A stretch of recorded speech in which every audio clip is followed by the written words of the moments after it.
With groups, the cut-through is so much better. You get so much more engagement. It seems to come up in people's feed more. So you really can get a lot more cut-through there.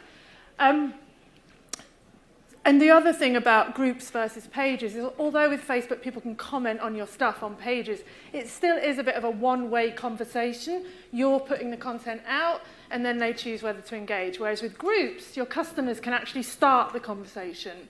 They can actually talk to you, and you talk back. It's much more of a real thing. And we'll talk more about the benefits of a community. So when I started out, I joined lots of other people's Facebook groups. You know, that was how I started. But I really got pissed off at the rules. You know, you can't promote unless the day has a P in it, and on Tuesday you can only do this, and the admins get annoyed with you. And so I wanted to set up my group, partially because I'm a control freak, and it allows me to set the rules. My group, my rules. The other thing is that I get to control the conversation. So I can talk about what I want to talk about, which is super important. Obviously, it makes you look like the go-to expert. If you have a group about pigeons and you're talking about pigeons all day, people are going to think, wow, that person really knows about pigeons. And they're going to be top of mind next time they want to buy a pigeon, which obviously is a regular occurrence. You're going to build your authority. That's the same kind of thing. But you're also going to build relationships and trust. If you're chatting with people in a community every day, people start to like you. People start to feel like they know you. And obviously, we don't want to be too cynical about it. If people trust and like and know you, they're more likely to buy from you. Yeah? You're not a stranger to them. Obviously, it's a great way to grow your email list, and I'm going to explain how to do that shortly. Get more traffic to your website, and while traffic isn't part of Google's algorithm, it's what the people do on the site that could increase your ranking and your conversion and all that kind of thing. You build a tribe of potential customers. You can call them a tribe. I like to call my groups gangs. We have flick knives and shiny jackets. So you're building up a group of people who love what you do and will become advocates for you. You can also use it to test and launch new products. So whenever I launch something new, I always talk about it in my group first. I see if people like it or don't like it. And that's a great indicator for me. An easy, really cheap, easy way to A/B test different ideas. And finally, you get to sell your products, because that's what it's all about. Yeah? So if you're thinking about starting a Facebook group, you really need to think about your business why. In marketing, there can be this tendency to think you have to do all the things. They've got a podcast, I need a podcast. They've got this, I'll do this. I need to be on Twitter and Instagram and LinkedIn and Pin. It's exhausting. So I see a lot of people starting Facebook groups because they think it's the thing to do. But don't do that. Really try and think about why you want to have your group, because that will guide the culture of the group, the rules that you set down. So an example, if you're a WordPress developer, a great reason to start a group would be to have one central place where you can talk to all your customers. So as soon as you sign up a customer to your business, you say, hey, by the way, I've got a Facebook group. And then every time there's a WordPress update or something like that, you can send a message out in your group going, guys, don't touch your WordPress update, I'll do it for you. You know, or there's an announcement about Yoast or something. You can share that in the group. It cuts down the email communication. It allows you to have all your people in one room and be able to talk to them directly. Now, obviously, again, if they're in your group and they see something pop up, they might be inclined to go, oh, I haven't spoken to Olga for a while. I might ask her to help me with this new form I want to build. It's going to keep you top of mind. Yeah? So that's a great reason. For me, I have products that I want to sell. It's a great place for me to have a captive audience of people where I can talk to them about my things. Rather than me having to go to 17 different groups, my people are already there. They're already in my virtual store. So the other thing you need to think about is who you are as a human, because running a Facebook group has its challenges. So if you're somebody who's easily triggered by people being rude or obnoxious, if you're someone who's not particularly patient and a little bit snappy, if you don't love social media hard, like, you know, you're like, oh, God, I hate Facebook, but it's a necessary evil, don't start a Facebook group.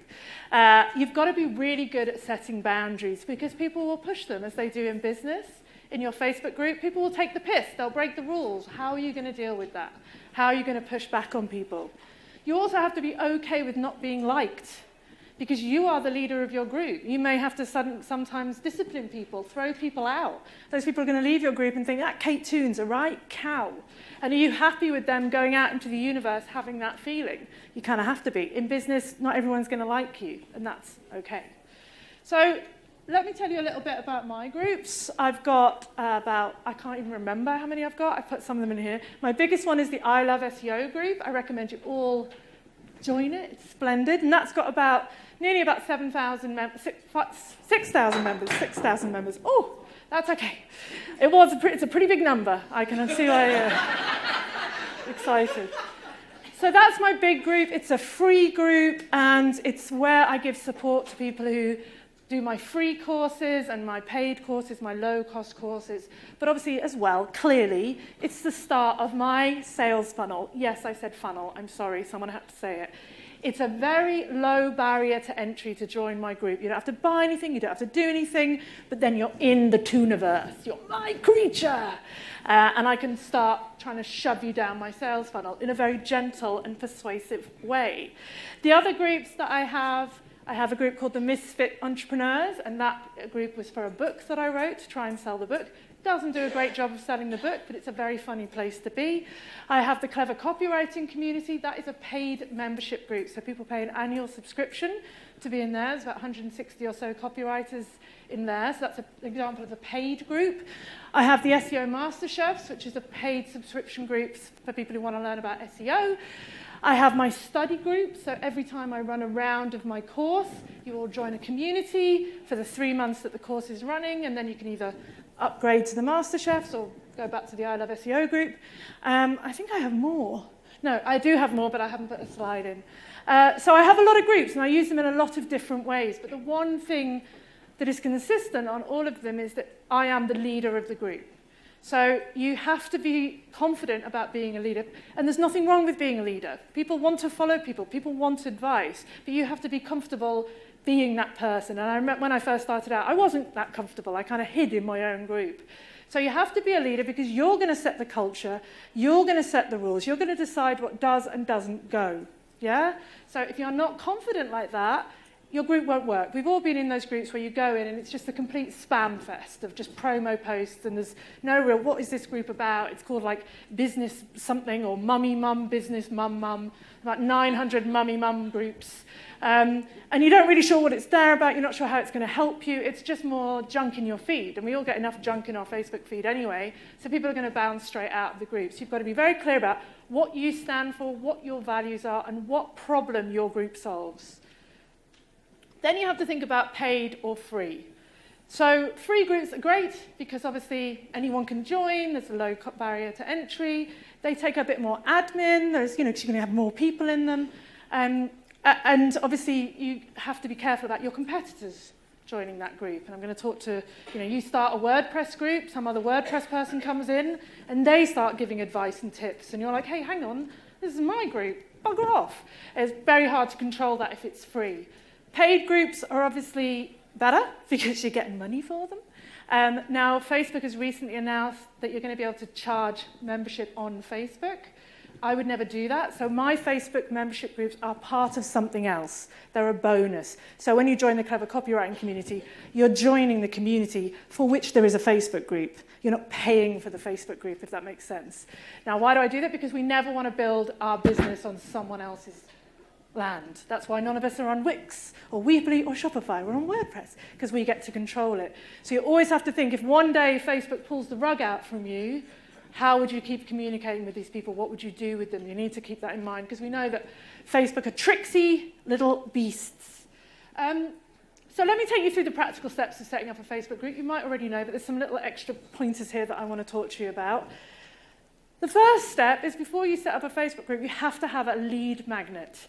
So in wanky marketing terms, a lead magnet is something that lures people onto your email list because they could join the Facebook group and leave again. We want to be able to keep having that conversation with them. We want to get them onto our list. SEO is, I think, the most powerful marketing tool. I will say that because I'm a SEO teacher. Email marketing is the second most. But you've got to get people on your list first. So come up with a lead magnet. And this is the step that most people miss out. They start their group, but they don't really have anything to give to the people. So whether it's a free checklist, an ebook, a video course, it doesn't have to be amazing. My lead magnet is called SEO Nibbles, which was a terrible thing to call it because throughout the videos I kept saying SEO nipples.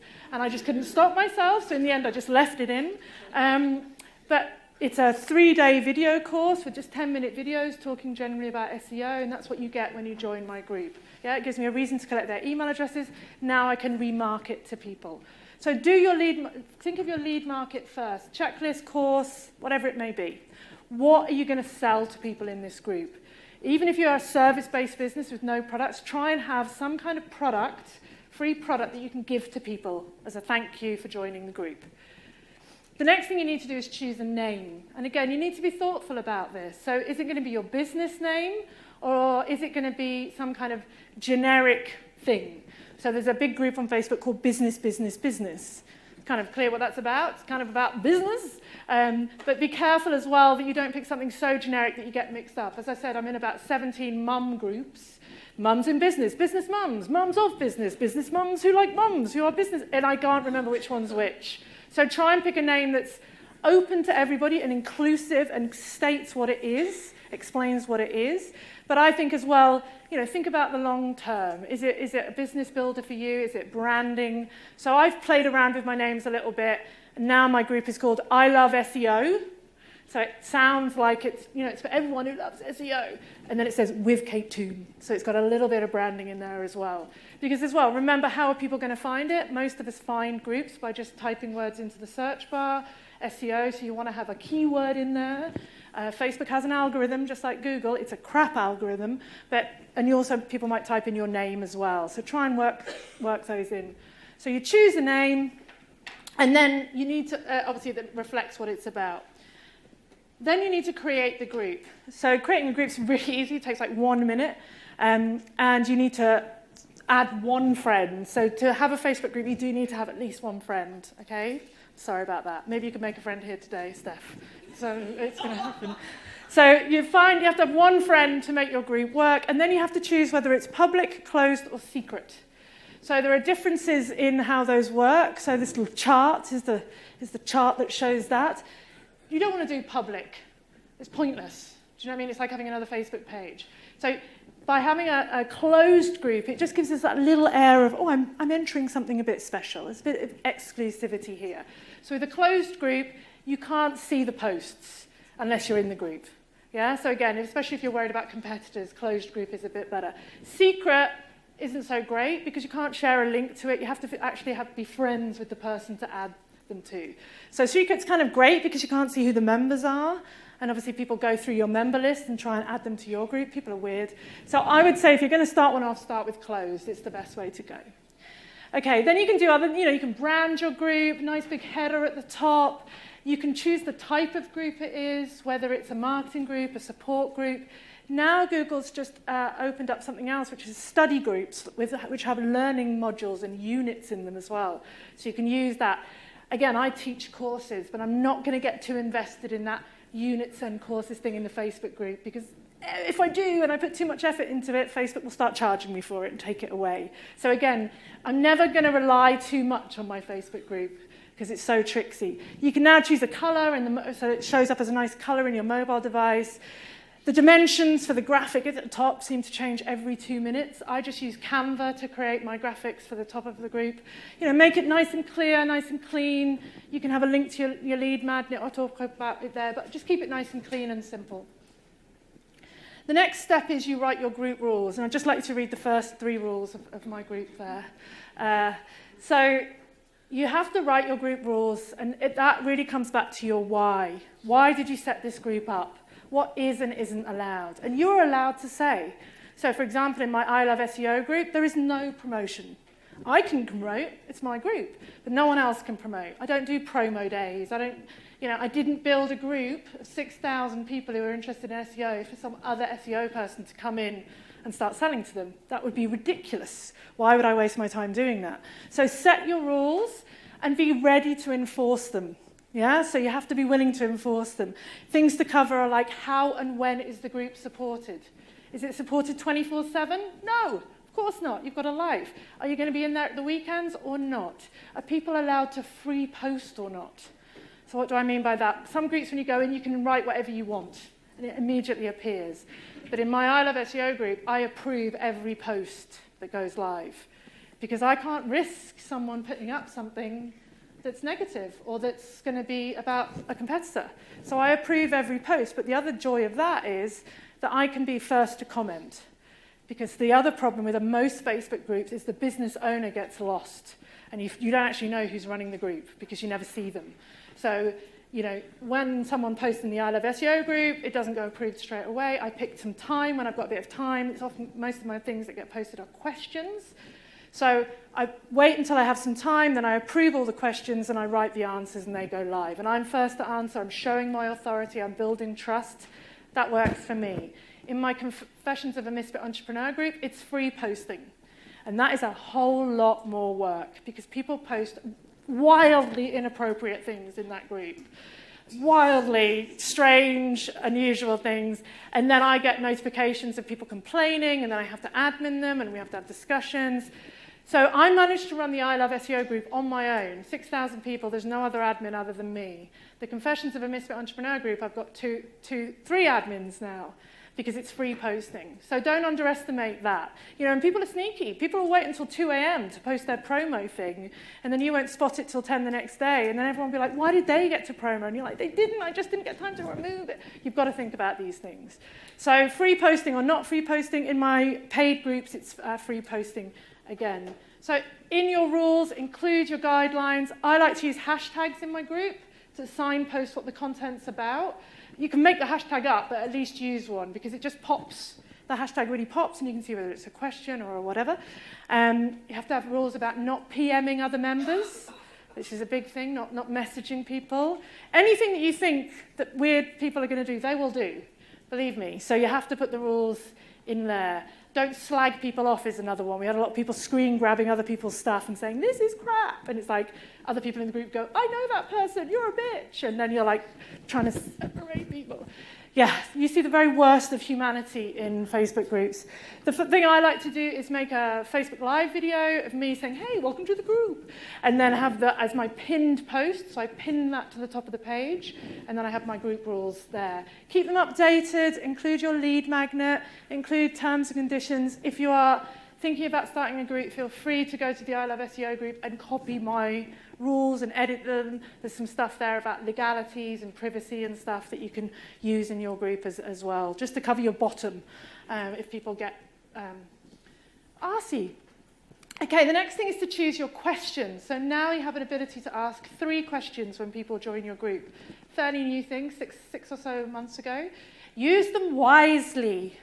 So in the Misfits group, I asked them how they heard about the group, because I'm interested to know which channel is driving people to my group. I asked them if they bought my book, because most of them haven't. So I'm like going, hey, book, buy my book, buy my book. And that's to try and help sell the book. And then I asked them to pop their email in, and I send them the first chapter of the book. So that's my Misfits one. In my I Love SEO one, the first question I asked them is, do you teach SEO or do SEO? And because SEO people are so arrogant and obnoxious, they're like, yeah, I do SEO for this person and this person and this person, I'm brilliant. So I block them straight away. So that means that I'm cutting down the competitors in my group because, you know, I'm a nice abundance mindset kind of person, but I'm not stupid, yeah? So I asked that question straight up front, and most people are, you know, I mean, sure, some people surely lie, but most people answer it honestly, and then I block them and they don't get in. The next question I say is, how did you hear about the group? Because that's really interesting to me. Was it the podcast? Was it this? Was it that? And then the final question I ask is their email address. So this is where you collect their email address. Now, because of GDPR, all my emails are double opt-in. So the first email they get is an opt-in email, but they can get a free course and a free checklist. So I make it very enticing for them to join, to give me their email address, and then I've got them. Yeah, I mean, they may unsubscribe, but most people don't. Yeah, so then they're in. And if people do not answer the questions or people do not give me their email address, they do not get in the group. Yeah, just delete. So when people come into the group to approve them, you can filter them in lots of different ways. You can filter blokes, women. You can filter how long they've been on Facebook. It's a really important one because people set up fake accounts. So if they only joined Facebook in the last couple of months, it's probably a fake account. And, you know, every time that you trust that person and let them in, the first thing they do is try and spam the group. So again, have your rules, have your questions, and don't be afraid of not letting people in, and make sure that you gather email addresses. Now, obviously, it's a manual process. I have a VA that lets people in every couple of days and adds their email to my email tool. There's no way of hooking that up from there straight into ActiveCampaign or ConvertKit or whatever. It's a manual thing. The next thing I do is think about creating content, and this is where people struggle the most with groups, because they're like, got their group, but they don't really know what to put in it. So you really have to mix it up. Obviously, you're going to have the welcome post with the rules and a video, and then I reckon it's a good idea to have 10 or so posts ready to go. Do you know what I mean? So you can post them in the next couple of days, so there's some stuff in there when people arrive, because when people arrive, they kind of look around a little bit, and within 5 seconds decide whether that group's for them. So, you know, if you're just starting a group, maybe make sure that you've got some tips in there, some videos, you know, some useful stuff to get people started so they get the vibe of the group straight away. And then think about a content schedule. Now, I'm terrible at this, so this is one of those examples of do what I say rather than do what I do. I have no schedule, and if there's one thing I can't abide in groups, it's Friday and Monday this and Tuesday this. You know, it's like, it's Tuesday's promo day. And then if you try and forget your promo on a different day, you're in trouble and blah, blah, blah. I don't like doing days of the week because I can't remember them, and so I don't expect anybody else would either. So I just post a lot of random stuff. One of the most popular things in my misfit groups is the ugly selfie competition. So you might think, well, what the heck's that got to do with business? Well, it doesn't have anything to do with business, but people are sharing funny pictures, it's building community, and you're interspersing that kind of content with serious business content. If every post you post is a really useful WordPress tip, people are going to leave that group straight away. We all know that on Facebook, the thing that you put hours in, the thoughtful post with useful advice, no one likes it. The picture of a cat falling off something, everyone loves it. So you have to mix it up. And don't underestimate the fact that people do read those serious posts. They just don't interact with them as much. So the things that work really well for me are videos. So posting videos, people really like that. Facebook Lives, takes a couple of seconds. Don't worry about looking sexy. Just do it, just start. Polls are great. So polls are the easiest type of content. You know, make it a really yes/no answer. Everybody interacts with them. And the more interaction you get, the more people will see the next post you do. So classic thing that I always do is do a really stupid post like, you know, do you like, you know, I can't even think of anything. Do you like hedgehogs or piglets? It's something stupid. Do you know what I mean? Everyone goes, oh, I prefer hedgehogs or piglets. You know. And everyone comments and everyone, because it's a one-click thing. And then the next thing I post will be something that I actually want them to buy or are interested in. But because they've just interacted, they will see the one that I've done. So you're trying to build up engagement and interaction as much as you can.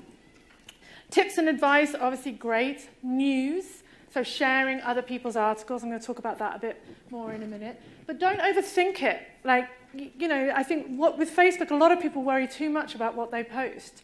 You know, it can be just a picture of what you're doing right now, a picture of your desk, what coffee you're drinking. It's all just trying to make you relatable and likable and show that you're human. You don't always have to be some thought-leading guru with every post that you put live. I'm definitely not. The other thing I do is occasionally do posts where I allow people to interact. So you can see I'm quite a control freak, but I control that conversation. So if I do a promo post, it's not just like promo. It's like, how could you help someone else in the group? Or promo someone else's business. So then if you're promoed, you promo someone else and tag someone. And little ladders. I do something in the I Love SEO group, which is one of the most popular posts, which is called a help ladder. And basically, you put your site live, and the person who puts their site underneath yours in the next comment has to tell you one thing they like and one thing they don't like about your site. And then the next person comments, and the next person comments, and the next person comments. And the last person to comment gets an audit from me live in the group. So usually, you know, I get sort of 80, 90 people putting their sites there, all commenting, all interacting. I'm not doing anything. They're helping each other. I'm just facilitating the conversation and then doing one 10-minute Facebook Live at the end for the person who won, who was the last person, yeah?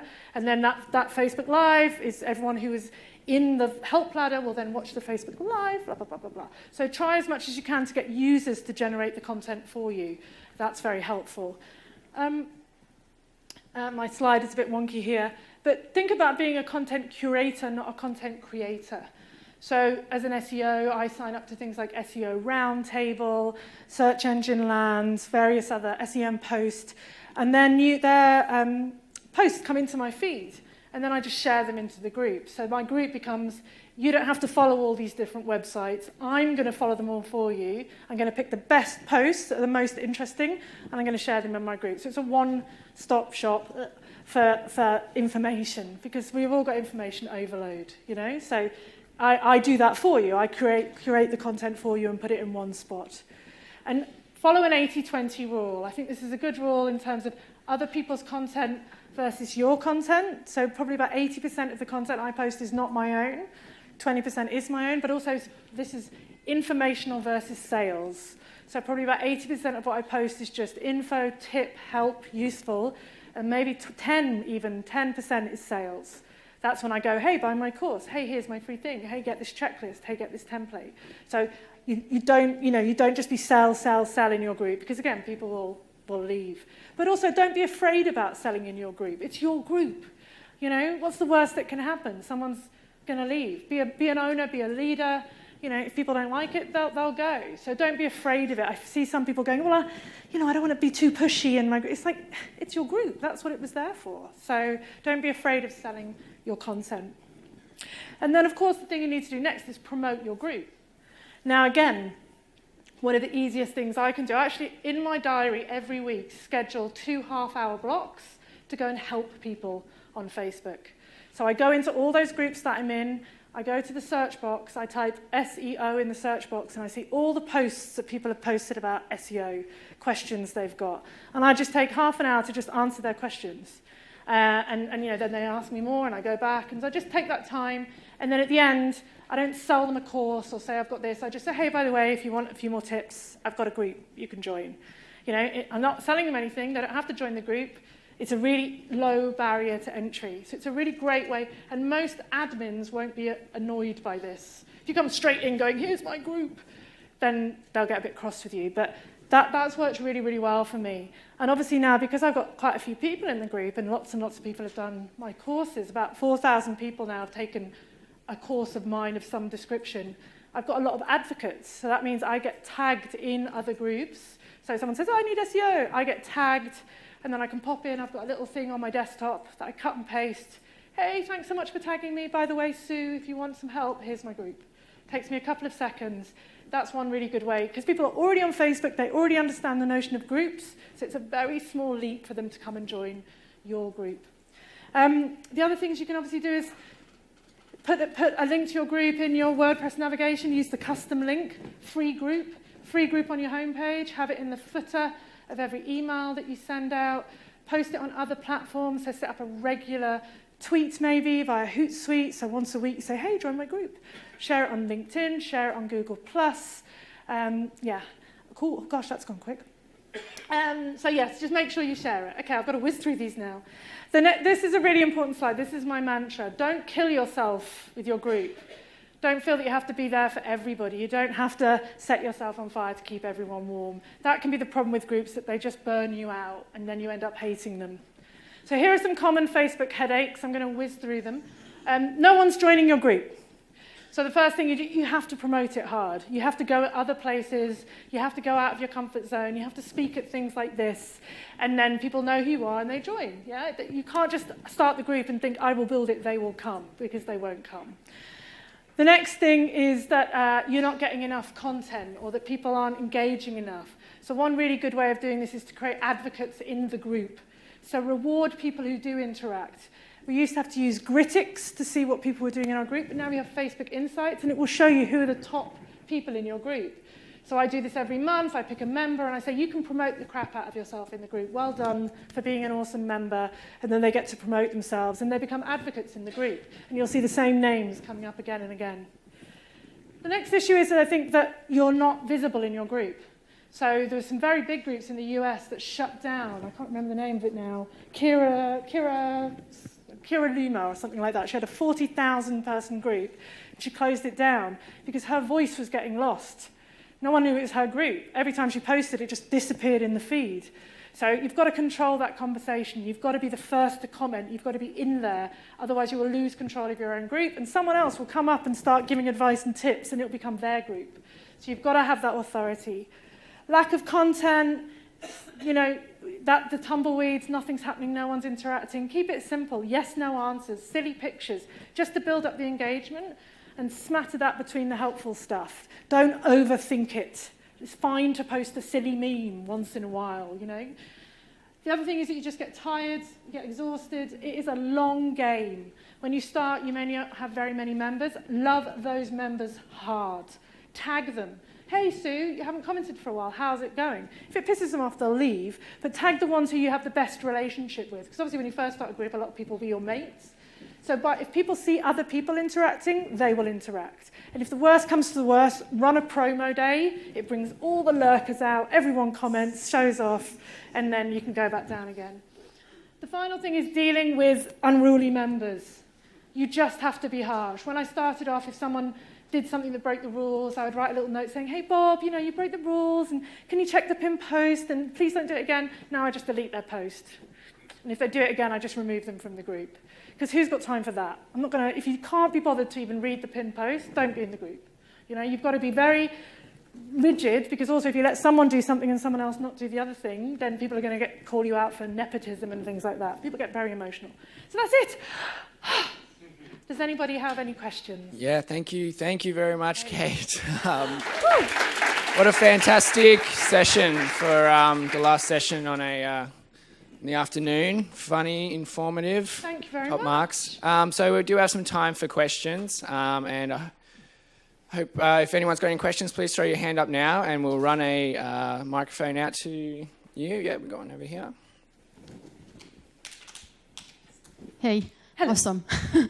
I have a quick question around, since you said when you're closing the group, you actually approving each comment, don't you find that it's creating more admin, like heavy admin, rather than let them reply? Honestly, again, I'm with the SEO group, I'm not concerned about having oodles and oodles of activity in there. It is very much a funnily group. So it has to work for my business. I have money to make, I have things to do. So it's much better for me to spend half an hour approving all the questions in one blob than it is to kind of come into the group and try and scroll through and see what people have done. I'd much rather disapprove a comment or not allow it than have it be in the group for half an hour and then me find it. Also, it's that anxiety with that group, because I have had so many idiots in that group. Do you know what I mean? Someone comes in, I can get you to #1 ranking, 50 backlinks, free, PBN. So that works better for me. In the Misfits group, I kind of just let it happen and then deal with the aftermath. But, you know, it works better for me that way. It's less admin, I think. It's actually less admin, yeah. Great question. Throw your hands up. Who's got some more questions? I think they're all exhausted. Yes, we've got one over there. there. We all want to go to the pub, isn't that right? There's plenty of time for the pub.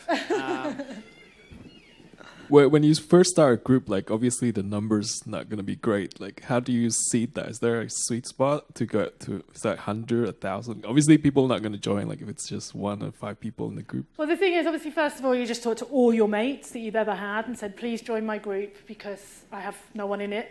The other thing that's a really good idea to do, and this is what I did recently, is pick people from different disciplines. So say if you're a WordPress developer, maybe find a copywriter, a designer, an accountant, and say, hey, you can be my experts in my group, and I'll put your faces on the banner, and I will promote you, and then they come in and they will bring people with them as well.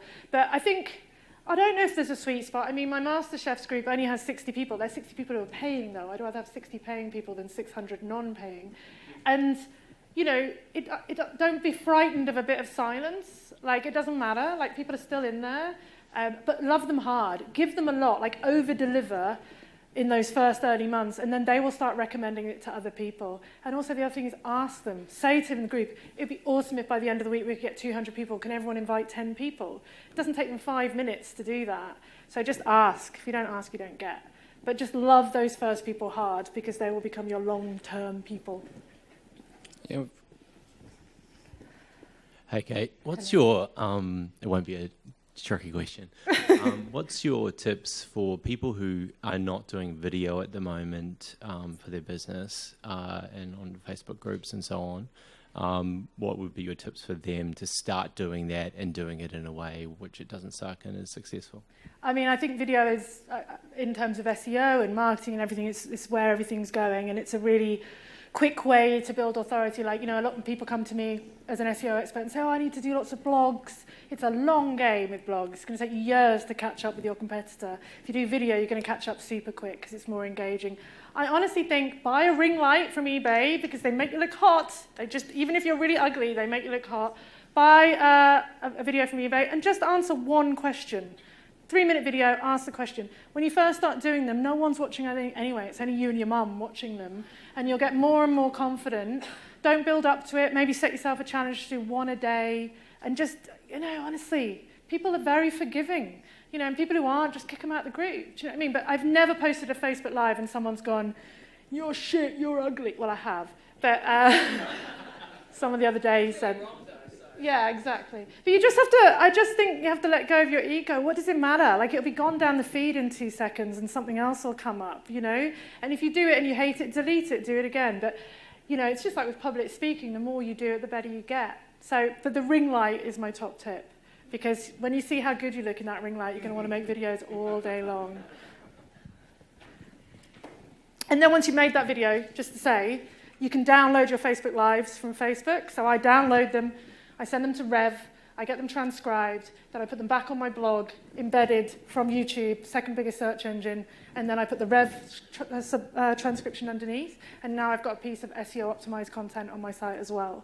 And then I take that video again, and I natively embed it on LinkedIn. And I take that video again, and I chop it up and make it an Instagram TV, and then I chop it up again and make it an Instagram story. So for that one 3-minute video, you get 20 pieces of content. So, yeah. So firstly, could everyone join my group? No joking. My question is, how long does it take before you drop off people's feeds? Like, is it kind of like a 1 or 2 posts that they don't interact with and then they stop seeing your stuff? Or is it more like, after about 10 or so, or is there no rhyme and rhythm between I think Facebook being seen? Algorithm is the most mysterious of all, and I'm definitely no expert in Facebook-ness. But you can look in your insights at your engagement levels, and you want them to be about 70-80%. That means those people are engaging. You can't get rid of the people who aren't engaging because it's very difficult to do that. You can't start booting people out. I don't know, but what I find is that as soon as I do a poll, the engagement goes up. It's really dumb. Or just find a really funny meme. That means they're seeing... Yeah, exactly, yeah. And the thing is as well, like, Facebook I find incredibly hard to measure this kind of thing, and you measure the ROI. I think you generally get a good vibe. It sounds so woo-woo and stupid, but you can tell when it's not going well, and you can tell when your content's bombing. And sometimes I'm embarrassed by a piece of content that no one likes, so I just silently delete it. But you get a vibe from your group, but I don't know the exact metrics from it, and I'm not sure that Facebook would even tell us that, because they're evil. Yes. Might have time for one more if anyone has one more question. Yep. Hi, how do you know what the algorithm is? Because it's constantly changing. So I guess now Facebook group is the one that's a bit untouched. So how do you know what the algorithm is and when, Well, my area of expertise is SEO, so I'm fully across their algorithm. And again, no one really knows what the Google algorithm is. We're all just guessing. Even the Rand Fishkins and the Neil Patels and the Cyrus Shepherds are all just guessing. So what do? They do something and it has an impact, and then they do that thing again and it has an impact, and so they assume that that's part of Google's algorithm, and occasionally Google tells us. Facebook is a much more closed book. They very rarely tell us anything. So the only way that you can really tell is just by doing stuff. And I very much noticed that, if you have a post that has a lot of love, the next post will get a lot of love. Do you know what I mean? Videos do better than images. You can see that in your insights as well. But I don't know Facebook's algorithm. As I said, I just kind of, I just kind of muck along, really. Yeah. Sorry. Perfect. All right. Well, thank you very much, everyone. Thank you very much, everybody.